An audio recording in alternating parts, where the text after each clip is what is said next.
मेरे पति को सदा ही किसी न किसी हॉबी ने पकड़े रखा। कभी बैडमिंटन खेलना, कभी शतरंज खेलना, कभी बिजली का सामान बनाना, तो कभी काम नहीं कर सका। बागवानी में सैकड़ों लगाकर गुलाब जितने गोभी के फूल लगाए।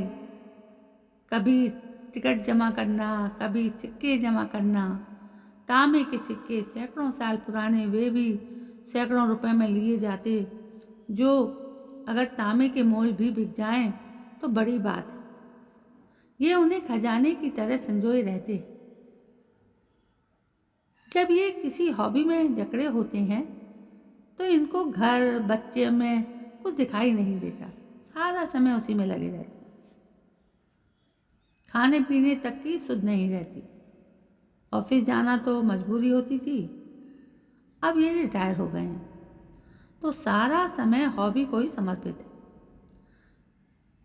लगता है अगर मुख्य हॉबी से कुछ समय बच जाए तो ये पार्ट टाइम हॉबी भी शुरू कर दें। आजकल सिक्कों की मुख्य हॉबी है, जिसमें सिक्कों के बारे में पढ़ना, लिखना और दूसरों को सिक्कों की जानकारी देना कि ये सिक्का कौन सा है, कब का है आदि। इंटरनेट पर सिक्का प्रेमियों को बताते रहते हैं। सारा दिन इंटरनेट पर लगे रहते हैं। कुछ समय बचा तो सुडोकू भरना। यहाँ तक कि सुडोकू टॉयलेट में भी भरा जाता है और मैं टॉयलेट के बाहर इंतजार करती रहती कि मेरा नंबर कब आए। आजकल सुडोकू कुछ शांत है। अब ये एक नई हॉबी की पकड़ में आ गए हैं। इनको खाना पकाने का शौक हो गया। जीवन में पहली बार कुछ काम की हॉबी ने इनको पकड़ा है। मैंने सोचा कुछ तो लाभ होगा, बैठे बैठे पका पकाया स्वादिष्ट भोजन मिलेगा। इन्होंने पूरे मनोयोग से खाना पकाना शुरू किया। पहले इंटरनेट से रेसिपी पढ़ते, फिर उसे नोट करते, बाद में ढेरों कटोरियों में मसाले व अन्य सामग्री निकालते। नाप तोल में कोई गड़बड़ नहीं, जैसे लिखा है सब वैसे ही होना चाहिए। हम लोगों की तरह नहीं कि यदि कोई मसाला नहीं मिला तो भी काम चला लिया। ये ठहरे परफेक्शनिस्ट, अर्थात सब कुछ ठीक होना चाहिए। यदि डिश में इलायची डालनी है और घर में नहीं है तो तुरंत कार से इलायची लाने चले जाएंगे। 10 रुपए की इलायची और 50 रुपए का पेट्रोल। जब सारा सामान इकट्ठा हो जाता तो बनाने की प्रक्रिया शुरू होती।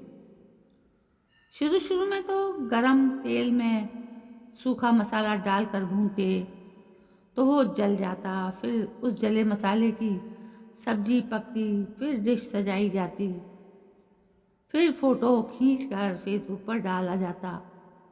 फेसबुक पर फोटो देखकर लोग वाह वाह करते, पर जले मसाले की सब्जी खानी तो मुझे पड़ती। मैं क्या कहूँ। सोचा बुरा कहा तो इनका दिल टूट जाएगा, पानी से गटक कर बढ़िया है कह दिए। इनका हौसला बढ़ जाता। ये और मेहनत से नए नए व्यंजन पकाते। कभी सब्जी में मिर्च इतनी कि 2 गिलास पानी से भी कम ना होती। कभी साग में नमक इतना कि बराबर करने के लिए मुझे उसमें चावल डालकर साग भत्ता बनाना पड़ता। किचन ऐसा बिखेर देते कि समेटते समेटते मैं थक जाती।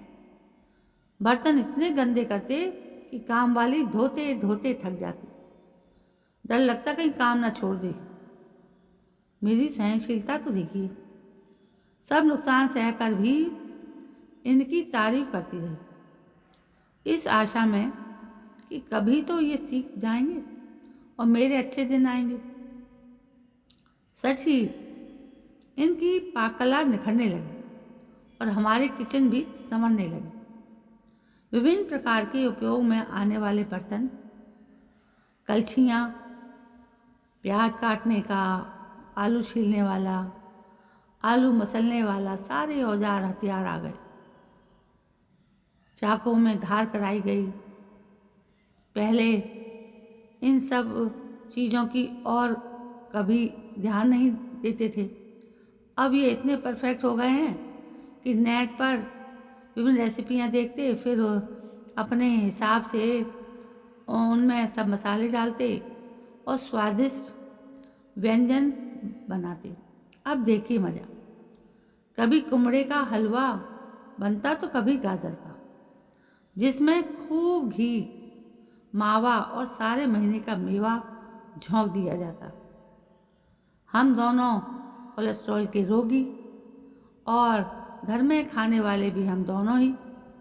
अब इतना मेवा मसाला पड़ा हलवा को कोई फेंक तो देगा नहीं, सो खूब चाट चाट कर खाया। अब उन सब्जियों को भी खाने लगे जिन्हें पहले कभी मुंह नहीं लगाते थे। एक से एक स्वादिष्ट व्यंजन, खूब घी, तेल, मेवा, चीनी में लिपटे व्यंजन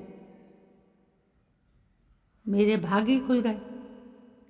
इनकी इस हॉबी से बैठे बैठे एक से एक व्यंजन खाने को मिलने लगे।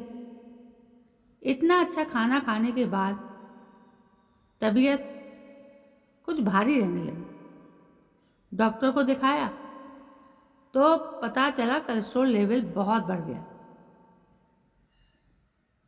डॉक्टर की फीस, खून जांच, दवा सब मिलाकर कई हजार की चपत बैठी। घी तेल अच्छा खाना सब बंद हो गया। अब उबला खाना खाना पड़ रहा है। अब बताइए, इनकी हॉबी मेरे लिए मजाक थी या सजा? तो दोस्तों, ये थी पतिदेव की हॉबी की कहानी कि यदि वो एक बार ठान लें तो बस शुरू हो जाती थी। और पत्नी परेशान, घर परेशान, चौका परेशान, काम वाली बाई परेशान। अब आप बताइए, ऐसी हॉबियाँ खुद को भी बीमार करती हैं और खुद के बजट को भी बीमार कर देती हैं। तो दोस्तों, अब आप बताइए कैसी लगी आपको ये कहानी?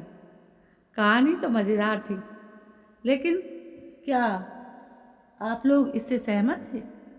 नहीं थे। दोस्तों, कहानी पसंद आई हो तो लाइक, शेयर, कमेंट करें और मेरे चैनल को सब्सक्राइब करना ना भूलें। कल मैं फिर हाजिर होती हूँ एक नई कहानी को लेकर। तब तक के लिए जय हिंद, वंदे मातरम।